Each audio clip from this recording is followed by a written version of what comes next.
Shalom, selamat malam Bapak Ibu Saudara yang dikasihi Tuhan, Jemaat Mezbah Doa. Dimanapun berada malam hari ini, mari kita mau sama-sama datang pada Tuhan. Kita mau satukan hati kita mau menyembah Tuhan.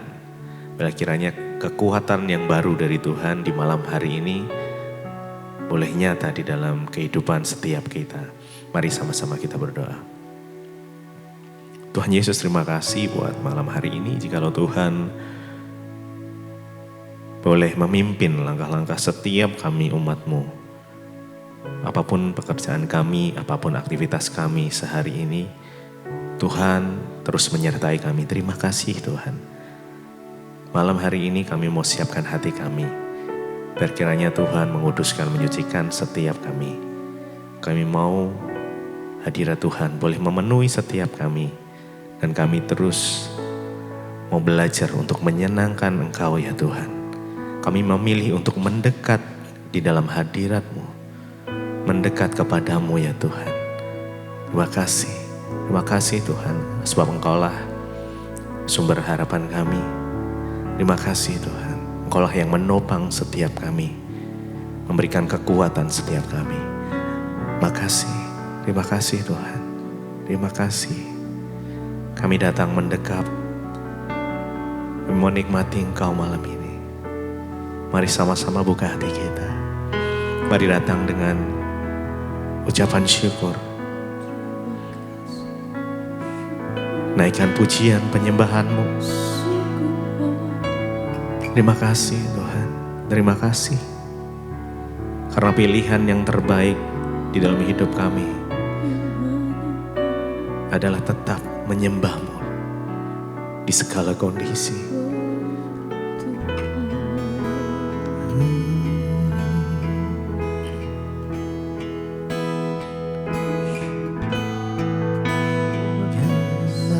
Kasih ya Tuhan,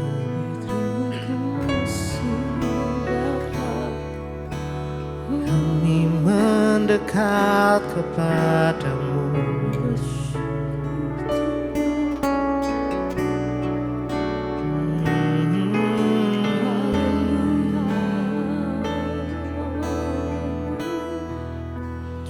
Ku memilih untuk senangkan-Mu, ku memilih untuk tetap dekat-Mu di segala masa. Ku penuh asa karena tangan-Mu yang kuat topangku. Ku memilih untuk senangkan-Mu, ku memilih untuk tetap dekat-Mu, tetap murni seperti hati-Mu. Tuhan menyenangkan-Mu. Pilihan yang terbaik. Ku memilih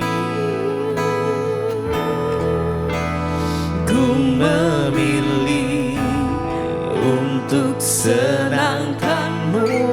Ku memilih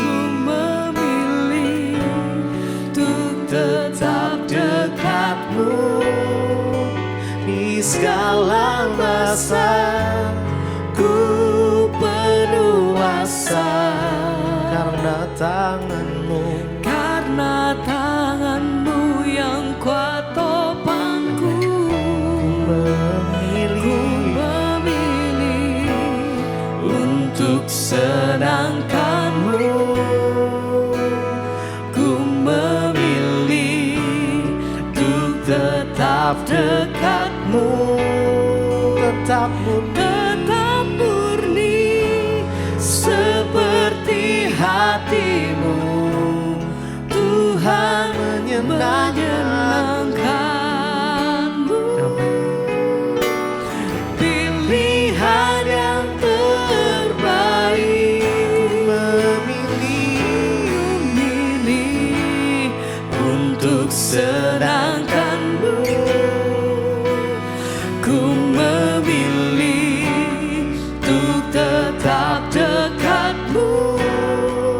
segala masa ku penuh asa karena tanganmu yang kuat topangku. Ku memilih untuk senangkanmu. Ku memilih untuk tetap dekatmu, tetap murni seperti hatimu. Tuhan menyenangkanmu. Pilihan yang terbaik. Ku memilih untuk senangkanmu. Ku memilih untuk tetap dekatmu di segala masa.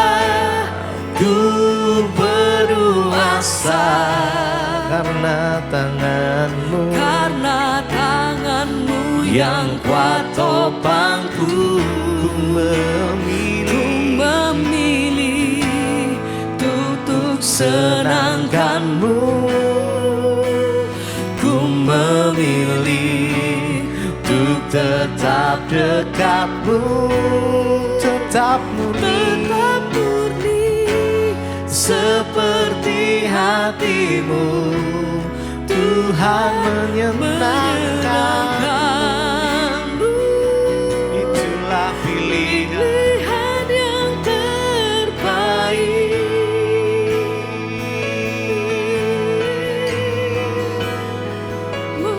pilihan yang terbaik. Tuhan Menyenangkanmu Tuhan. kami bersyukur. Kami mau menyenangkanmu.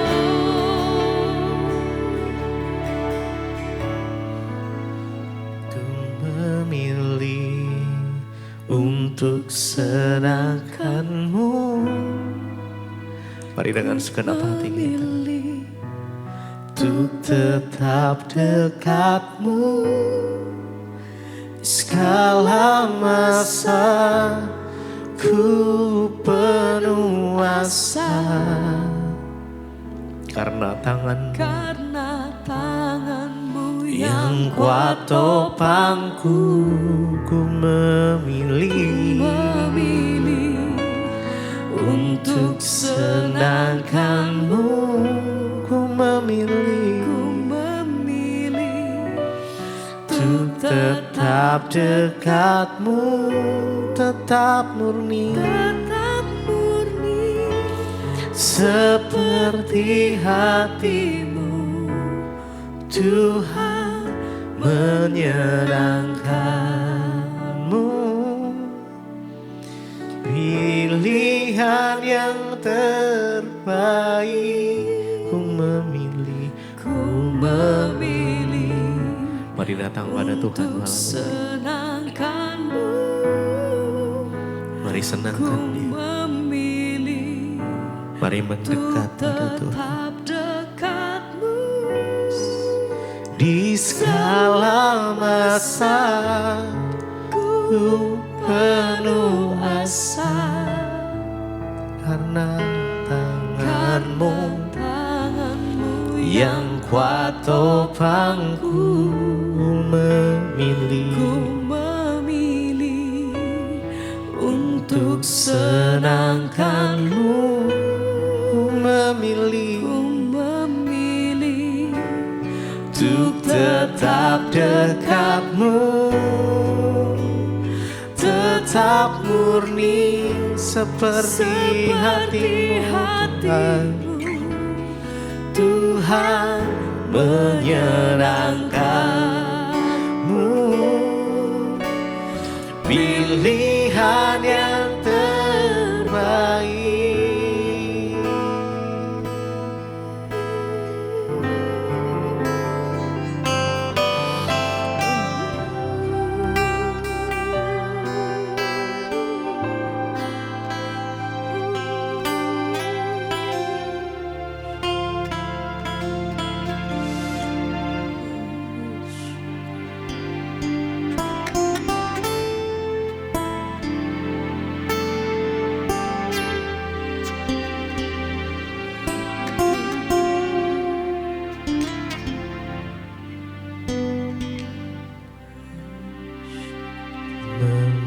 milikmu, bagian yang terbaik, selamanya tak akan terganti.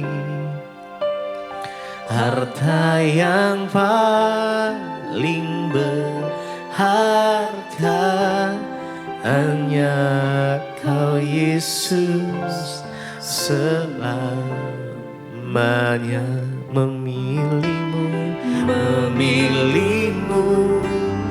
bagian yang terbaik, selamanya tak akan terganti. Harta yang paling berharga,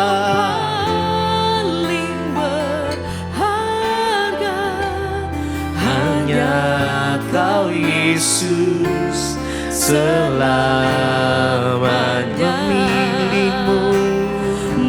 Mari dengan segenap hatimu datang pada Tuhan yang terbaik, selamanya tak akan terganti.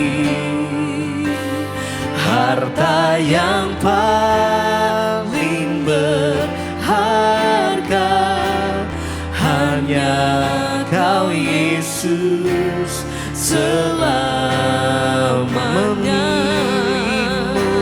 memilihmu, bagian yang terbaik, selamanya tak akan terganti. Kau tidak akan terganti ya Tuhan.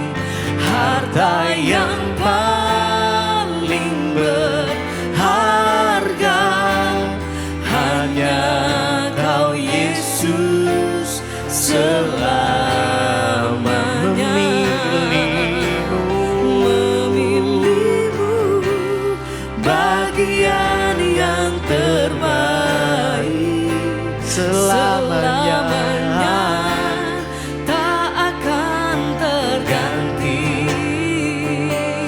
Harta yang paling berharga, hanya Kau Yesus, selamanya memilihmu, bagian yang terbaik. Kaulah bagian yang terbaik, Kau takkan tergantikan. Harta yang paling berharga, hanya Kau Yesus, selamanya.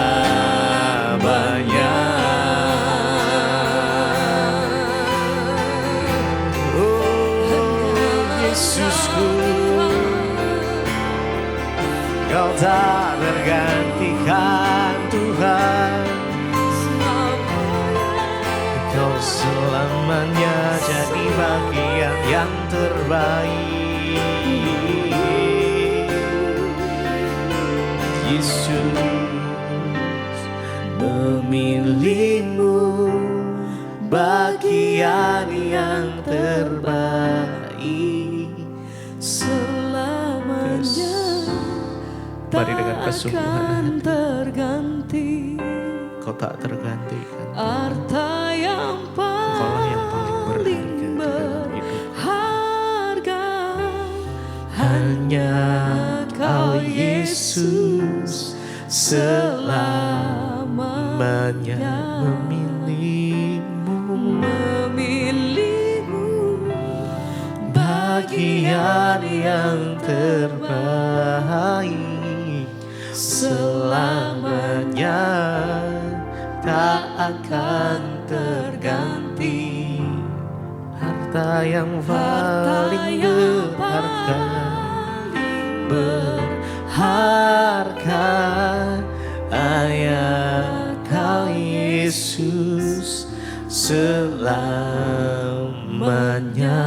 memilihmu, bagian yang terbaik dalam hidup kami. selamanya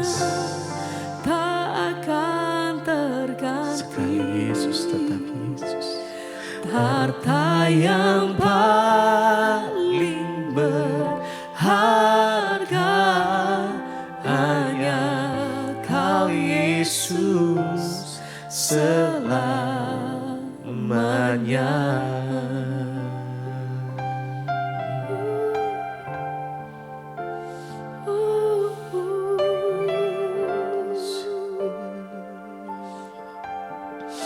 Hanya Engkau yang menjadi kekuatan dan pilihan hidup kami satu-satunya Tuhan. Hanya Engkau satu-satunya Bapa. Selama-lamanya kami nyatakan hanya Engkau Tuhan. Oh, sekali Yesus, selamanya Engkau Tuhan. Tidak goyah hati kami, tidak goyah hidup kami, karena kami tahu kami punya Tuhan yang senantiasa mengasihi kami dengan kasih yang kekal. Tak pernah Kau tinggalkanku, Tuhan. Katakan pujian ini dengan segenap hatimu.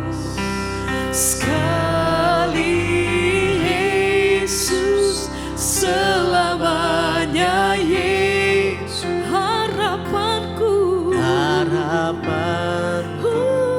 tak akan hilang karena kasih-Mu, Karena kasih-Nya ya Tuhan. sekarang ku ada. Panggil namanya, Oh Yesusku, Yesus, ku cinta Kau selamanya. selama-lamanya. Sekali Yesus, Selamanya Yesus, harapanku tak akan Tuhan, akan hilang karena kasih-Mu, karena kasih-Nya Bapa. sekarang ku ada. Kami ada sebagaimana kami ada Tuhan. Oh Yesusku, ku cinta Kau Lebih lagi selamanya. nyatakan Sekali Yesus, selamanya Yesus, harapanku tak akan hilang karena kasih-kasih-Nya sekarang ku ada. sekarang ku ada. Oh Yesusku, Tuhan, ku cinta Kau selama-lamanya kami nyatakan sekali Yesus, selamanya Yesus, harapanku tak akan hilang karena kasih-Mu, karena kasih-Nya sekarang ku ada. Oh Yesusku, segenap hati ku kami cinta menyatakan Kau selamanya. Tuhan, sekali Yesus, selamanya Yesus, harapanku tak akan hilang karena kasih-Mu Tuhan. Karena kasih-Nya Oh, sekarang ku ada. Oh Yesusku, ku cinta Kau sekali Yesus, selamanya Yesus, harapanku tak akan hilang karena kasih-Mu Tuhan. karena kasih-Nya Hari ini kami sekarang ada. ku ada. Oh Yesusku, Oh Yesusku, ku cinta Kau selamanya, selamanya, selamanya. hanya Tuhan, Kau hanya nama, hanya Yesus. Yang kami sembah, yang kami andalkan. Selama-lamanya kami menyatakan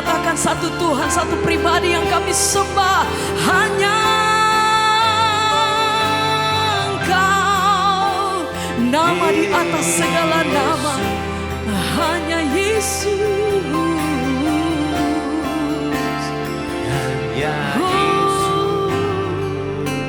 sekali Yesus, selamanya Yesus.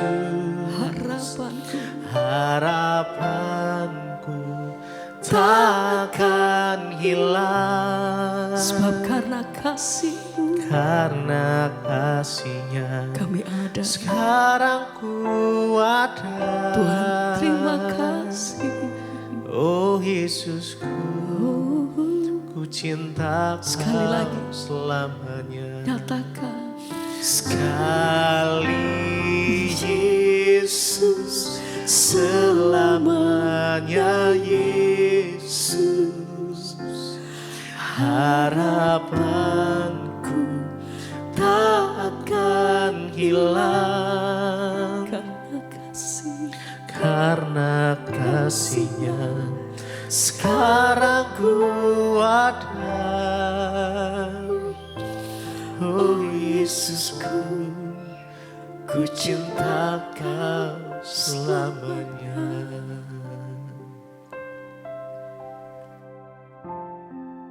Kami percaya Tuhan, Engkau Tuhan yang berjanji dalam firman-Mu. Dan Engkau Tuhan yang pasti akan menggenapi setiap perkataan-Mu atas hidup kami. Bagian kami adalah mempercayai Tuhan. Bagian kami mengimani setiap janji-Mu Bapa. Terima kasih buat sore hari ini. Urapi setiap kami, urapi hamba-Mu yang tidak ada apa-apanya Tuhan. Sampaikan isi hati-Mu. Di dalam nama Tuhan Yesus yang percaya Tuhan di tengah kita, memberkati kita. Katakan bersama. Amin. Tepuk tangan buat Tuhan Yesus. Silakan duduk Bapak Ibu. Shalom. Apa kabarnya sore ini? Luar biasa. Ini kok semakin maju-maju ke sini ya. Puji Tuhan ya. Banyak orang yang rindu dan haus akan Tuhan. Iya Bapak Ibu, saya percaya bahwa kita semua dalam hidup ini tentunya dalam mengikut Tuhan kita bukan hanya menikmati semua yang baik. Tapi seringkali Tuhan akan izinkan juga kita mengalami yang tidak baik ya. Mengikut Tuhan bukan hanya bicara tentang semua yang enak. Tapi satu saat Tuhan akan izinkan kita mengalami yang tidak enak. Saudara mau sungguh-sungguh ikut Tuhan atau tidak, ya ini adalah konsekuensi karena kita hidup di dunia. Ya, loh saya itu anak Tuhan Bu, kenapa saya menghadapi masalah? Kalau saudara menghadapi masalah itu tandanya saudara masih ada di dunia. Kalau sudah tidak ada masalah, berarti kau sudah pindah di alam lain ya.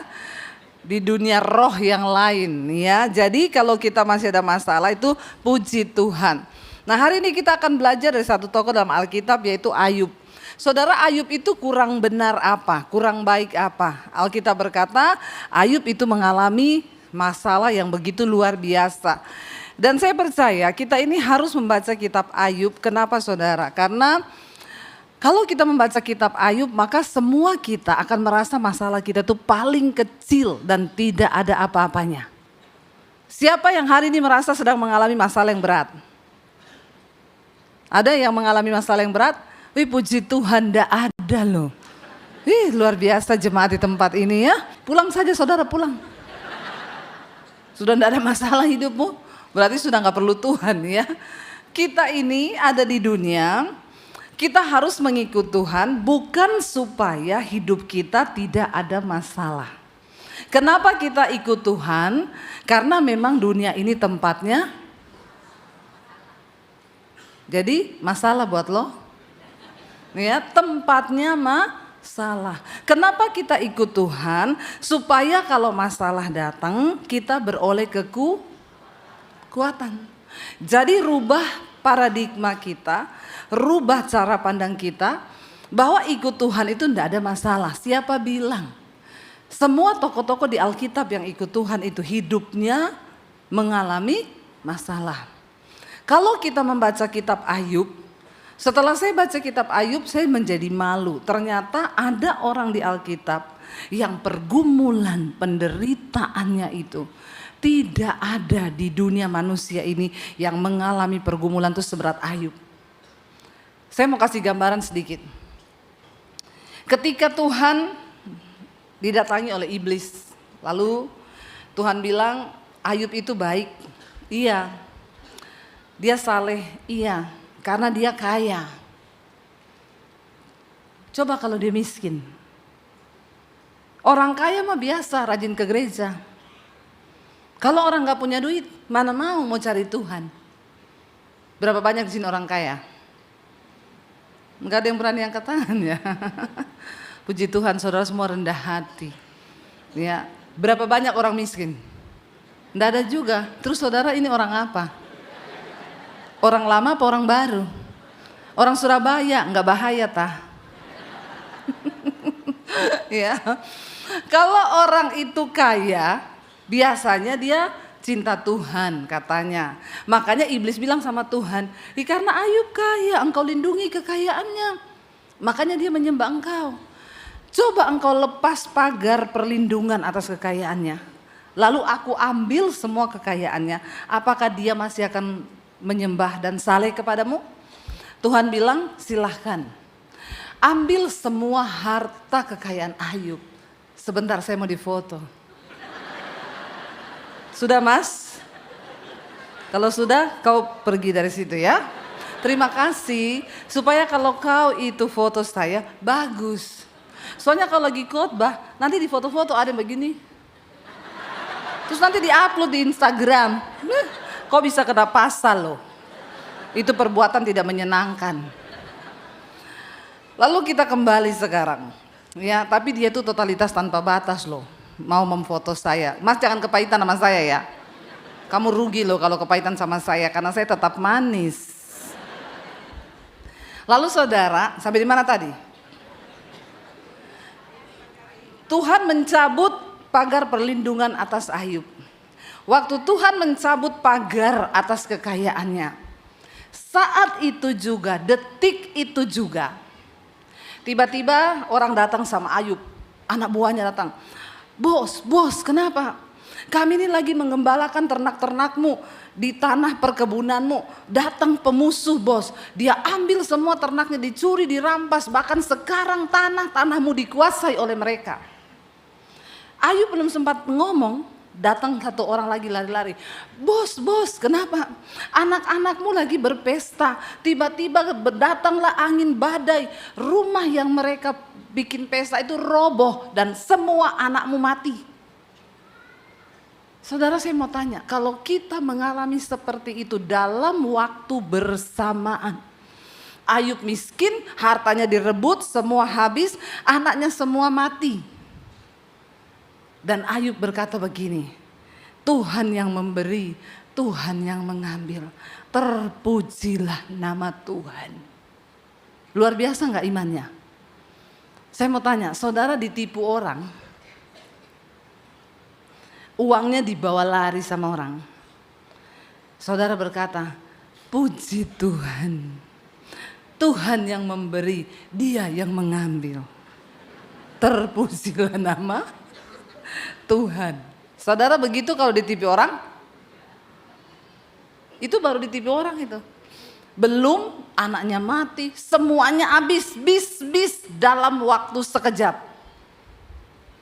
Ya, saya tidak bisa membayangkan. Akhirnya iblis menghadap lagi kepada Tuhan. Tuhan bilang, bagaimana? Terbukti kan hambaku itu setia Ayub? Oh, karena dia masih sehat.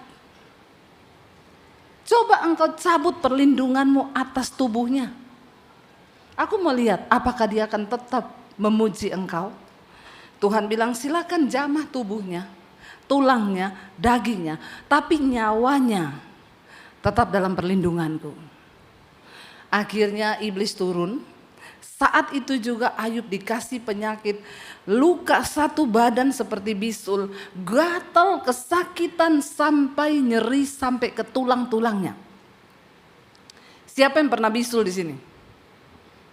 Yang pernah mengalami bisul? Satu aja, satu. Nggak usah seluruh badan. Ada yang pernah bisul? Belum ada? Tuhan tolong kasih dia bisul satu aja supaya dia bisa rasa. Nggak usah terlalu sok begitu pencitraan. Saya pernah mengalami bisul dulu waktu masih kecil sering karena kebanyakan makan telur. Saudara belum pernah mengalami bisul? Pernah kan? Ya mbok ngomong pernah gitu loh. Ditanyai diem toh, nggak angkat tangan, nggak apa. Kan saya harus memastikan saudara pernah mengalami supaya engkau tahu bagaimana rasanya toh. Daripada saya doakan saudara bisul, lebih baik enteng bilang pernah bu gitu ya.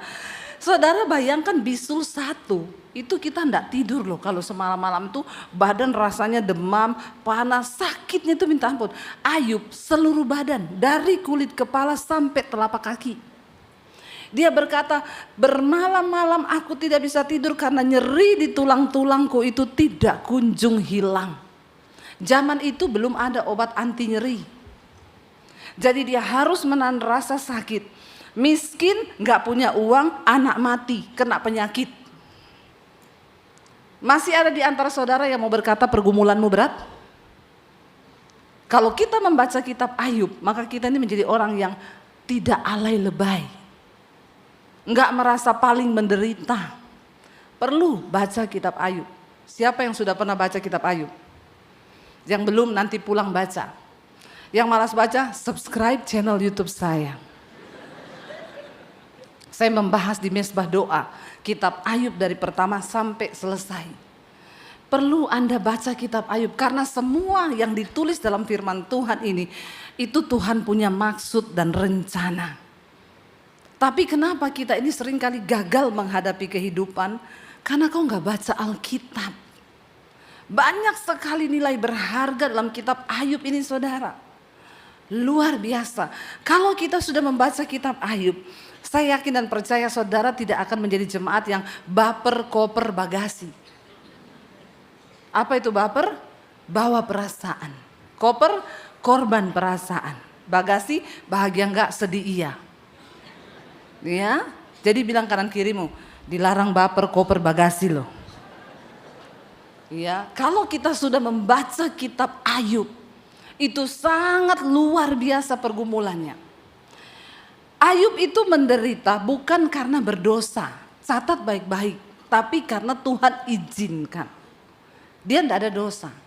Tetapi Ayub menjadi berdosa karena dia mengalami penderitaan yang begitu hebat. Ayub menjadi berdosa karena dia menderita begitu berat.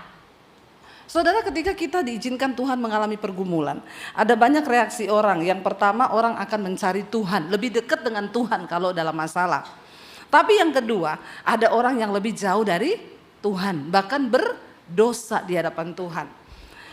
Nah, dosa Ayub itu apa saudara? Yang pertama, Ayub menjadi sombong. Dia bilang, engkau itu Tuhan katanya adil. Tapi di mana keadilanmu? Ternyata engkau berlaku kejam kepadaku. Dia menuduh Tuhan curang dan Ayub merasa bahwa dia paling benar. Ayub mulai menghitung semua kebenarannya di hadapan Tuhan. Dia bilang, aku tidak layak menghadapi penderitaan yang seberat ini. Tidak ada cukup alasan bagi Tuhan untuk mengizinkan pergumulan yang berat begini kepadaku. Ayub mulai menghitung kelebihan dan kebaikannya. Pertama, aku gak pernah mencuri milik orang. Kedua, aku tidak pernah hutang dan tidak membayar. Ketiga, aku tidak pernah bayar persembahan terlambat. Keempat, aku selalu membayar perpuluhanku, korban persembahanku, kubayar. Yang tepat waktu bayar persepuluhan aja mengalami penderitaan. Apalagi saudara yang jarang-jarang bayar perpuluhan. Ya, iya saudara. Ayub hitung semua, aku tidak pernah meniduri ya perempuan-perempuan lain. Aku tidak pernah melakukan yang jahat. Aku tidak pernah begitu. Tapi di mana keadilanmu Tuhan? Dia menuduh Tuhan jahat. Dia menuduh Tuhan itu tidak baik kepada dia. Lalu saudara, ada 3 teman Ayub yang menyesatkan. Mereka coba konseling Ayub. Dan mereka bilang bahwa kamu tuh berdosa, akui dosamu di hadapan Tuhan. Kau pasti menyembunyikan salah, kau pasti punya kekejian, kau pasti begini. Mereka salah karena memang Ayub menderita itu bukan karena dia berdosa. Tapi dia menjadi berdosa karena penderitaan yang berat. 3 orang sahabat ini terus menuduh Ayub itu melakukan dosa tersembunyi. Tapi Ayub tidak mau mengaku. Ayub protes sama Tuhan. Lalu ada seorang teman Ayub saudara, yang bukan termasuk 3 dari sahabatnya yang sesat itu, namanya Elihu. Elihu ini datang, dia bilang kalian bertiga ini salah, tapi Ayub kau juga salah. Dia berdiri di tengah-tengah mewakili Tuhan. Dia bilang apa? Mari kita baca Ayub pasal 35. Ayub pasal 35 ayat yang pertama. Kalau saudara baca judul perikopnya di sana, Allah memperhatikan penderitaan manusia. Jangan engkau pernah berpikir Tuhan tidak melihat apa yang kau alami hari ini. Tuhan memperhatikan pergumulanmu, Tuhan memperhatikan hidupmu, Tuhan juga memperhatikan dosa yang kau lakukan. Tidak ada satupun yang tertutup di mata Tuhan. Kita baca ayat yang pertama, Ayub 35. Maka berbicaralah Elihu, inikah yang kau anggap adil dan yang kau sebut kebenaranku di hadapan Allah. Kalau engkau bertanya, apa gunanya bagiku? Apakah kelebihanku? Bila aku berbuat dosa, akulah yang akan memberi jawab kepadamu. Di dalam pergumulan Ayub, di dalam tekanan yang begitu berat, Ayub itu sudah merasa begini, percuma aku hidup jadi orang benar. Percuma aku ikut Tuhan, percuma aku ke gereja, percuma aku bayar persembahan, percuma aku melakukan ini dan itu, percuma aku berkorban, percuma aku hidup dalam kesalehan dan kekudusan. Mending aku hidup berbuat dosa. Malah orang-orang berdosa aku melihat hidup mereka makmur, hidup mereka enak, hidup mereka tanpa tekanan, tanpa masalah. Sebaliknya aku ini yang mau sungguh-sungguh sama Tuhan. Pernahkah saudara merasa begitu? Kayaknya kita sudah mau sungguh-sungguh dengan Tuhan, kita sudah mau serius dengan Tuhan, kita mau sungguh-sungguh hidup takut Tuhan. Tiba-tiba masalah tuh bertubi-tubi datang. Ayub merasa percuma aku ini berdoa, percuma aku mencari Tuhan, menyenangkan Tuhan. Lalu Tuhan bicara lewat Elihu sahabatnya saudara. Dia datang menegur Ayub dan berkata, inikah yang kau sebut keadilanku di hadapan Allah? Ketika engkau bertanya, apakah gunanya bagiku? Apakah kelebihanku bila aku berbuat dosa? Ayat yang berikutnya berkata, akulah yang akan memberi jawab kepadamu dan kepada sahabat-sahabatmu yang bersama-sama dengan engkau. Arahkanlah pandanganmu ke langit dan lihatlah, perhatikanlah awan-awan yang lebih tinggi daripadamu. Temannya ini mencoba menyatakan kepada Ayub, kau itu jangan menuduh Tuhan curang atau tidak adil.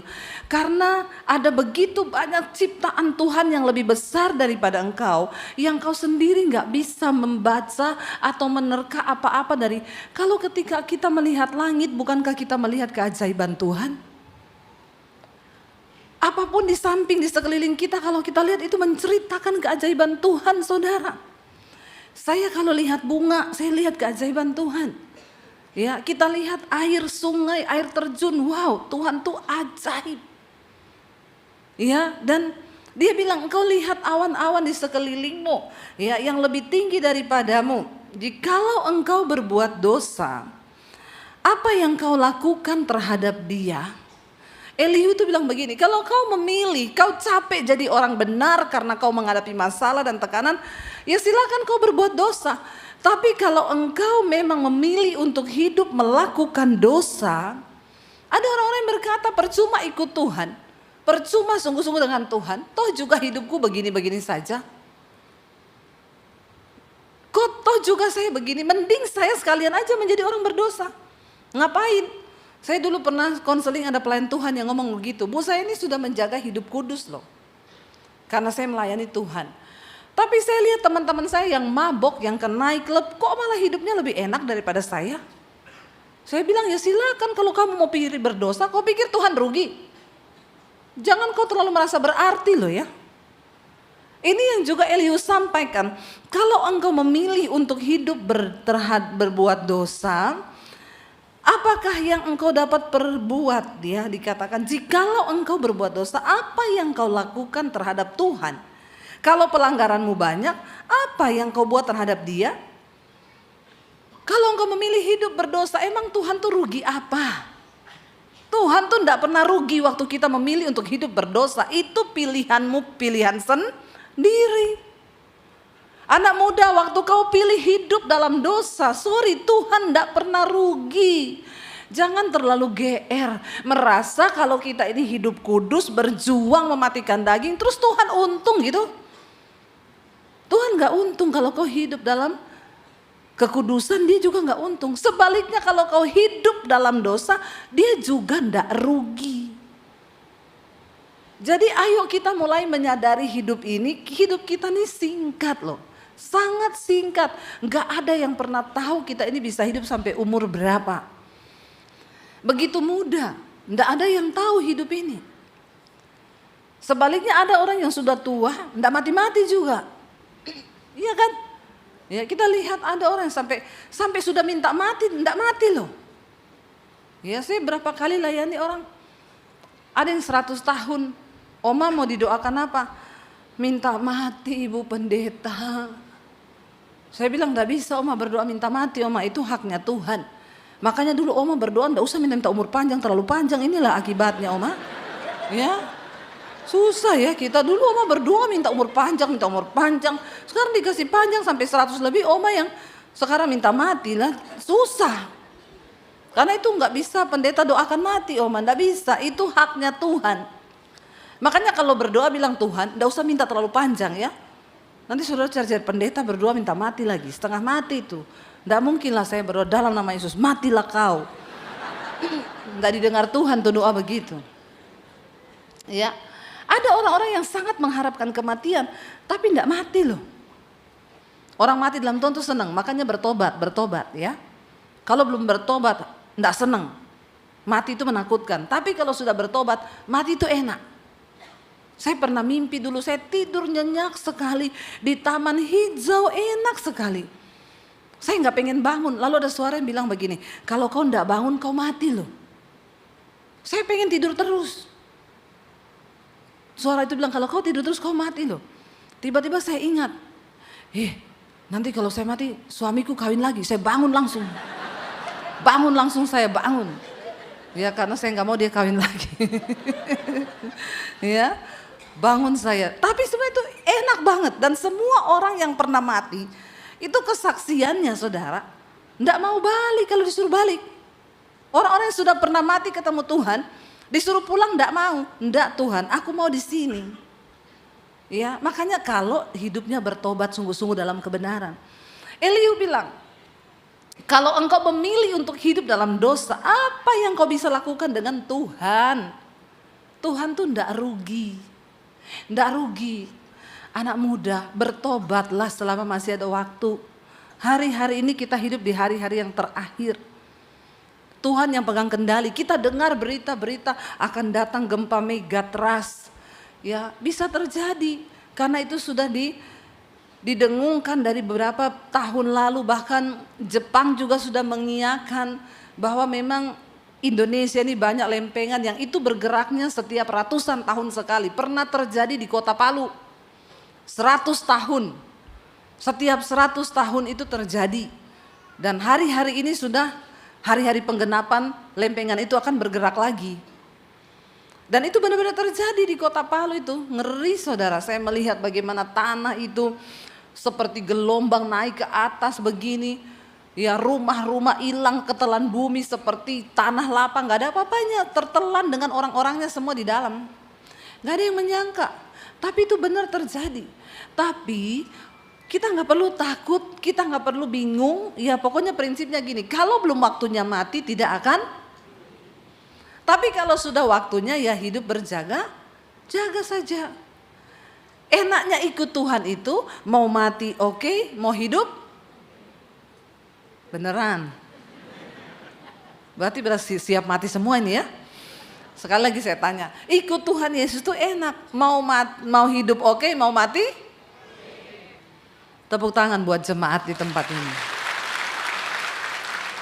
Itu goal dari kekristenan kita ketika kita ini siap dipanggil Tuhan. Saya kemarin dengar satu kesaksian bagus banget dari seorang ibu pendeta. Ya, jadi dia cerita waktu terjadi gempa bumi di Palu itu saudara. Dia lagi pas datang di pinggir pantai. suaminya ini pelayanan sebagai gembala di pedalaman. Ibu ini masih kerja sekuler, jadi dia nggak ikut suaminya ke pedalaman. Waktu hari kejadian itu di Palu kan lagi ada acara di pinggir pantai. Dia dengan sepupunya datang karena ada urusan kantor juga di depan situ, di bank. Ketika dia datang saudara, tiba-tiba jam 6 sore itu gempa bumi dahsyat terjadi. Lalu tsunami naik ke atas tuh, orang sudah nggak sempat melarikan diri. Dia tergulung di dalam ombak tsunami yang pertama saudara. Dia bilang, ibu saya masuk di dalam air itu, yang ada di benak saya, aku mati. Tapi dia sempat bertanya, Tuhan kenapa engkau izinkan mati di tempat ini? Kenapa enggak kau luputkan? Suamiku itu hambamu pendeta, anak-anakku masih kecil-kecil. Dia bilang di dalam gelombang air tsunami itu dia dengar Tuhan berbicara. Tuhan berkata begini, kau lihat sekarang kan, tidak ada satupun yang bisa menolongmu. Saudaramu, suamimu, anakmu, saudara, sahabat, teman, tidak ada satupun manusia yang bisa menolongmu. Bahkan sekaya apapun manusia, kalau hari seperti ini tuh, kekayaannya juga tidak bisa menolong dia. Seperti Yesus berkata, harta tidak berguna pada hari kemurkaan. Suara Tuhan yang kedua berkata, karena itu jangan pernah engkau andalkan manusia dan jangan pernah kau andalkan kekuatanmu sendiri, sebab hidup dan nyawamu itu ada di tanganku. Dia teriak, Tuhan tolong aku, Tuhan selamatkan aku. Tuhan bilang, berserah. Yang bisa kau lakukan hari ini hanya berserah. Tiba-tiba dia keluar dari gulungan ombak yang pertama saudara. Dia lihat di depannya dia itu ada jergen warna putih. Dia ambil dengan tangannya, saya tahu itu Tuhan yang kirim. Tidak mungkin kalau bukan Tuhan. Dia peluk jergen putih itu saudara. Waktu dia temukan jergen itu dia peluk, tsunami yang kedua datang yang lebih besar. Dia tergulung lagi dalam ombak tsunami yang kedua itu saudara. Dia bilang saya hanya bisa berteriak, saya nggak sadar itu Bu sudah di dalam air. Saya tidak tahu apa yang terjadi. Waktu selesai ombak itu sudah mulai surut, dia masih dalam air. Dia bilang disitulah saya rasa saya kena kayu, kena ketusuk segala macam barang-barang. Air itu hitam bercampur dengan lumpur. Waktu saya keluar dari air saya lihat ada sebatang pohon yang berbentuk huruf Y. Saya ambil batang pohon yang di depan saya itu, saya peluk batang pohon itu.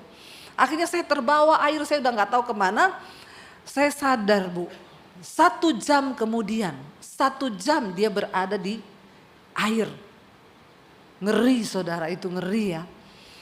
Saya buka mata, saya sudah berada di atas pohon. Bayangkan air bawah sampai ke atas pohon. Saya mencoba berteriak, tapi orang semua gak ada yang menolong, gak ada. Karena orang semua berusaha menyelamatkan diri dan cari keluarganya kan. Dia bilang, di situ saya baru melihat pertolongan Tuhan yang ajaib Bu. Semua orang yang kena tsunami itu, semua bajunya lepas. Nggak ada tersisa satu baju pun. Entah jenazah, entah yang selamat. Karena terpaan air yang begitu dahsyat dan kuat. Semua yang dipakai gelang, cincin, kalung hilang semua. Tapi dia bilang, saya Bu, waktu saya sadar di atas pohon itu, saya masih pakai baju komplit, gelang, cincin, anting, jam tangan, semua masih lengkap. Bahkan saya bisa lihat jamnya masih jalan. Saat itu pukul 7, jadi saya tahu saya berada di air 1 jam. Karena kejadian itu jam 6 tepat. 1 jam saudara, itu bukan waktu yang singkat loh. Tapi orang kalau udah mengalami begitu kan udah gak tahu apa-apa. Lalu sepupunya itu selamat saudara. Tapi sudah telanjang semua gak pakai apa-apa karena dihempaskan air. Seminggu kemudian sepupunya meninggal karena dokter nyatakan sudah banyak terminum lumpur dan itu masuk sampai ke paru-paru. Tapi ibu ini selamat, sehat, tidak mengalami apapun dan sejak hari itu dia menyerahkan hidupnya kepada Tuhan. Dia melayani sebagai ibu gembala, dia ikut suaminya ke pedalaman untuk menjadi gembala sidang. Saudara, Dari kesaksian ini saya sangat dikuatkan. Saya bilang iya ya Bu. Seringkali kita berpikir anak kita, suami kita, istri kita itu bukan milikmu, itu milik Tuhan. Makanya ibu-ibu gak usah terlalu sedih kalau kehilangan suami. Karena suami itu dua saja, kalau gak diambil Tuhan diambil pelakor. Ya, itu milik Tuhan, biarin. Doakan aja. Kalau dia suka main-main sama pelakor, doakan Tuhan, daripada pelakor yang ambil, mending Tuhan yang ambil. Lebih aman hidupnya toh. Jadi hati-hati bapak-bapak, kalau istrimu berdoa begitu, hati-hati. Dia bilang, iya Bu, Tuhan jelas bicara, tidak ada yang menjadi milikmu di dunia ini. Anakmu itu milikku, suamimu itu milikku, apapun yang kau punya hari ini milikku, kata Tuhan. Dan saya mau bilang saudara, Tuhan itu ada dan benar-benar nyata. Dan dia turut bekerja bagi orang-orang yang sungguh-sungguh mengasihi dia. Yang terpanggil sesuai dengan rencananya. Jadi saya mau bilang gak usah terlalu takut orang mau ngomong tsunami mau apa. Pokoknya prinsip kita kalau belum waktunya mati, ndak mati. Tapi kalau kita masuk daftar mati ya siap-siap dari sekarang, amin. Makanya ada pepatah yang berkata hiduplah seolah-olah kau mau mati besok. Kira-kira kalau saudara tahu besok mau mati saudara ngapain hari ini? Hah? Kalau tahu besok malam dijemput sama malaikat. Jam 7 lebih 10. Kira-kira saudara hari ini mulai malam ini ngapain? Jujur, dugem? Gila kali. Nggak ada orang mau mati besok. Ini malam terakhir dugem. Nggak ada. Orang kalau tahu mau mati besok, hari ini dia bersimpuh di kaki Tuhan, toh? Duduk di kaki Tuhan. Kenapa Tuhan tidak kasih tahu umur manusia itu sampai berapa lama? Tuhan tidak kasih tahu, misalnya kamu nanti hidup, Debbie Basir kamu nanti hidup sampai 90 tahun. Ya, atau ada orang si A, kamu hidup nanti sampai 45 tahun. Saya yakin saudara kalau dikasih tahu, dia hidup berdosa terus sampai 44 tahun lebih 29 hari. Ya. Tinggal besok itu sudah mau masuk. Ya, umur 45. Hari ini dia berubah. Ketemu orang, mau kemana? Shalom. Lu mau kemana? Doa puasa. Di GSJS doa pagi. Kok lu jadi agak aneh? Besok mau mati. Pasti begitu. Tuhan tuh udah tahu, manusia kalau dikasih tahu umurnya. Ya pasti begitu, berdosa terus sampai umur tinggal tunggu 1 hari baru bertobat. Kenapa kematian adalah sebuah misteri? Supaya kita hidup berjaga-jaga. Amin. Jangan berbuat dosa. Sekalipun berat yang kau alami hari ini, jangan berbuat dosa. Ayub sempat berkata, untuk apa saya hidup jadi orang benar kalau hidup saya seperti ini? Mending saya hidup jadi seperti orang fasik. Makanya Tuhan bicara lewat Elihu, kalau kau berbuat dosa, apa untungnya bagi Tuhan? Apa yang kau perbuat terhadap dia? Sebaliknya, dikatakan ayat yang ke-7, jikalau engkau benar, apakah yang kau berikan kepada Tuhan? Atau apakah yang diterimanya dari tanganmu?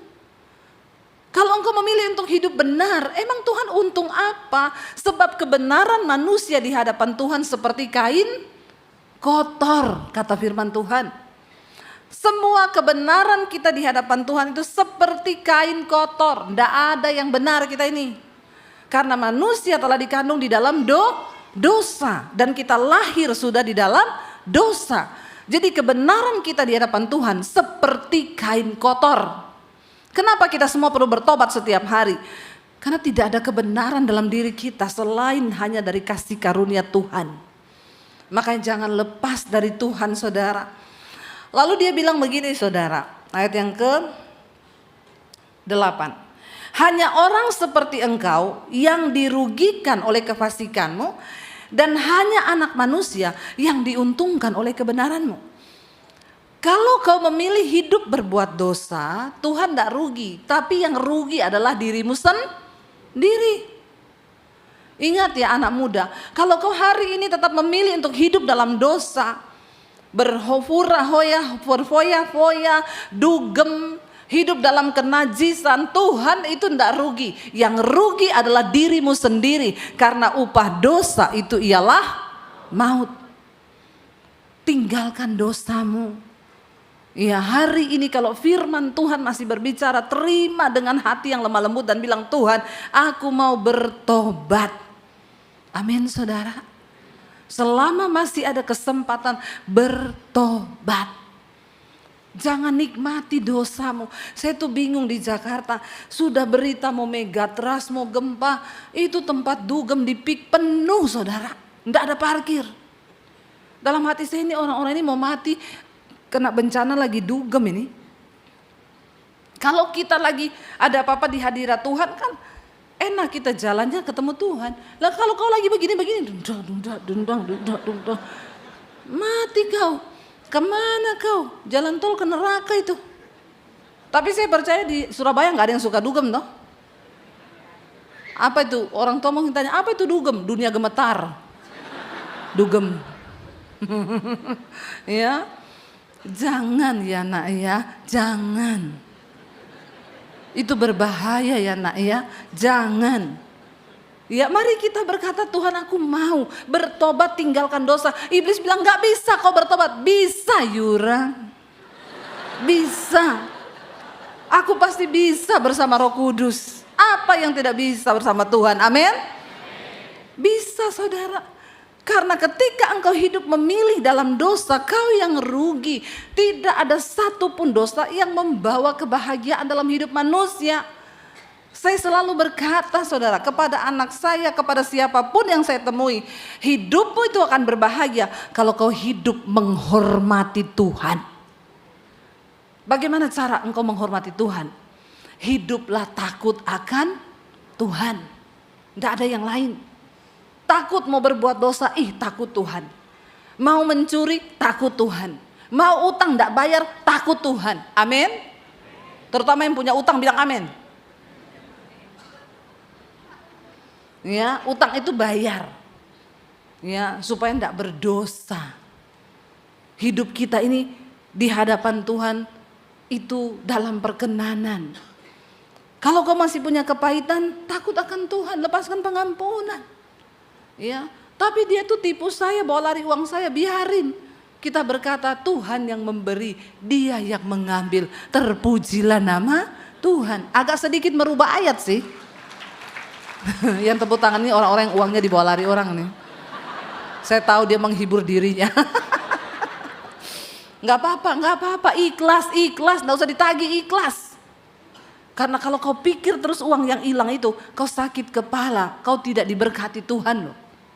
Kita melepaskan pengampunan bukan untuk kebaikannya orang itu, tapi untuk kebaikan dirimu sendiri.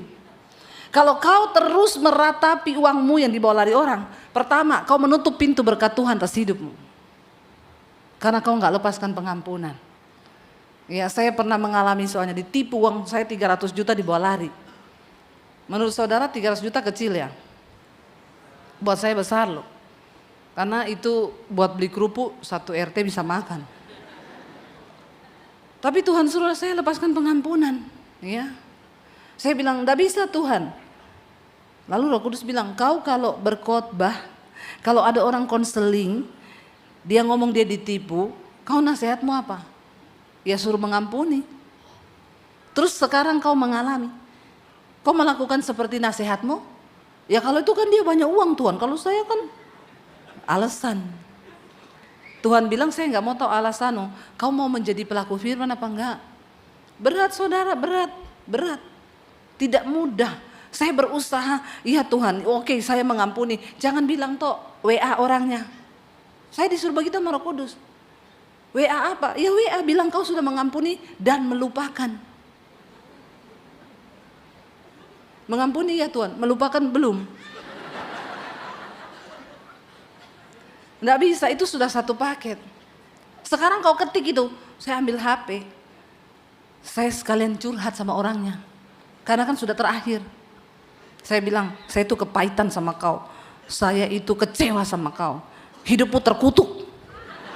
Sekalian saya mengungkapkan semua isi hatiku. Tapi terakhir saya bilang, tapi malam ini saya ditegur Tuhan. Saya disuruh lepaskan pengampunan. Jadi aku melepaskan pengampunan terhadapmu. Saya mau kirim, Roh Kudus bilang, tulis di situ juga. Dan aku sudah melupakan masalah uang itu, aku tidak akan menagihnya. Kalau itu tunggu dulu Tuhan. Siapa tahu masih bisa jalan damai itu. Dia cicil walaupun cuma 100.000 tiap bulan. Lumayan kan 30 tahun selesai toh. Sampai sudah kakek nenek. Saya masih begitu loh, Tuhan bilang tidak bisa. Kalau kau mengampuni, tulis sekarang. Akhirnya saya ketik dan mulai sekarang. Bergetar tangan saya kayak kena orang Parkinson. Antara emosi jiwa dan keinginan daging. Serta keinginan roh yang berjuang melawan semua hawa nafsu. Saya bilang dan mulai besok, mulai hari ini. Saya melupakan semuanya, saya tidak akan tanya perihal uang itu. Saya kirim saudara. Lalu saya melihat ke atas, saya bilang, puas. Sakit. Sakitnya itu di sini. Tapi saya bilang, aku bisa Yura. Bisa aku. Berat saudara.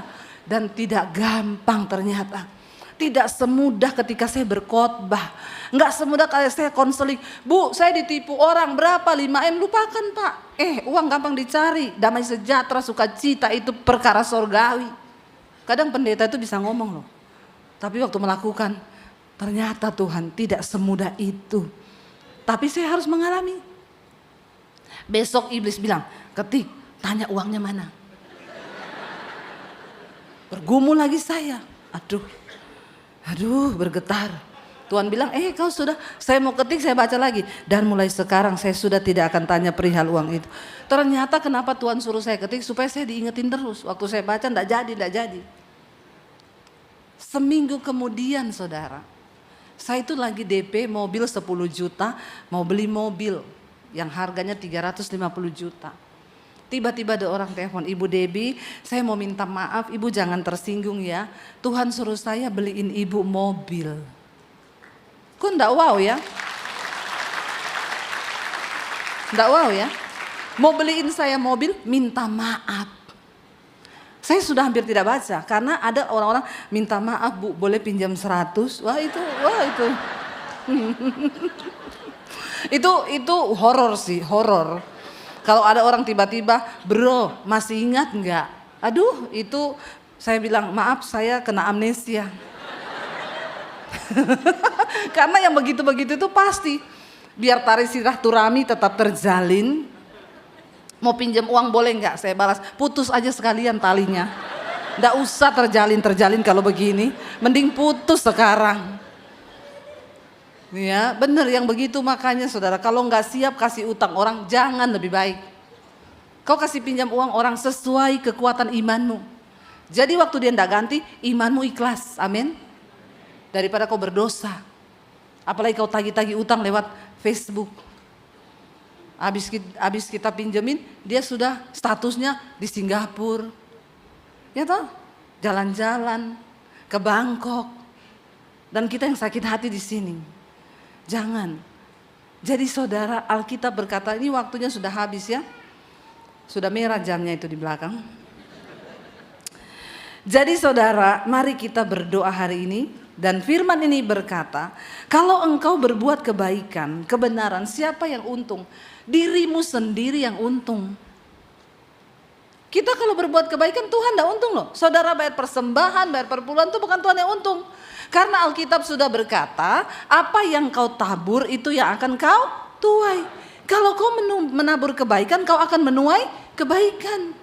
Amin. Enggak usah lihat mereka yang lewat-lewat di depan saya ini.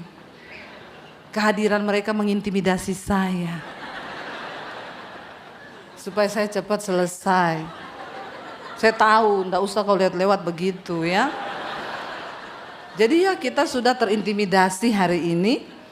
Jadi kita sudahi saja. Saudara, pesan saya, pesan firman Tuhan. Ingat, kalau kau berbuat baik, kau yang akan diuntungkan. Tapi kalau kau berbuat jahat, kau juga yang rugi karena perbuatanmu. Karena itu apapun yang engkau sedang hadapi hari ini, jangan pernah engkau mengubah standar hidupmu untuk tetap berpegang pada kebenaran. Sebab Dia Tuhan yang menggenapi firman-Nya di hidup kita. Bangkit berdiri bersama. Hidupku menggenapi firman-Mu Tuhan. Kami percaya. Hidupku menggenapi firman-Mu. Kami mau menjadi pelaku firman-Mu Tuhan. Karena mujizat akan mengikuti hidup kami. Amin. Kau bersamaku, di dalamku, jadi bukti kebesaran-Mu. Lebih lagi angkat tanganmu di hadapan Tuhan. Hidupku menggenapi firman-Mu. Kami percaya mujizat-Mu mengikuti kami ketika kami taat kepada firman Tuhan. Katakan Tuhan, kau bersamaku, di dalamku, jadi bukti kebesaran-Mu. Mari angkat tanganmu di hadapan Tuhan. Bapa, hamba berdoa bagi setiap mereka yang mengangkat tangan. Ini tanda kami mau meresponi firman Tuhan. Apapun keadaan kami malam ini, kami tahu Tuhan selalu turut bekerja mendatangkan kebaikan. Jangan biarkan kami melangkahkan kaki kami keluar dari firman-Mu Tuhan. Ajar kami melakukan yang terbaik untuk Tuhan. Maka kebenaran itu akan mengikuti hidup kami. Sebaliknya kalau kami hidup berbuat dosa, maka kutuklah yang akan mengikuti hidup kami. Hari ini kami semua bertobat Tuhan. Kami mau menyerahkan hidup kami untuk dipakai bagi kemuliaan Tuhan. Terimalah berkat dari Allah Bapa, cinta kasih dari Tuhan Yesus Kristus, penyertaan Allah Roh Kudus yang akan memenuhi hati dan hidupmu mulai hari ini, bahkan sampai kali yang kedua Tuhan Yesus datang menjemput kita. Namamu tercatat di dalam kitab kehidupan. Di dalam nama Tuhan Yesus yang percaya diberkati Tuhan, katakan bersama amin, amin, amin. Tidak ada tempat yang lain Tuhan untuk kami datang memohon pertolongan. Hanya Engkau satu-satunya Tuhan yang sanggup melakukan segala perkara di hidup kami. Engkau hanya sejauh doa ketika kami datang berseru kepadamu. Kami tahu dan percaya di dalam nama-Mu Tuhan ada jawaban atas setiap persoalan di hidup kami. Kami percaya ya Tuhan. Percaya Kau Tuhan yang sanggup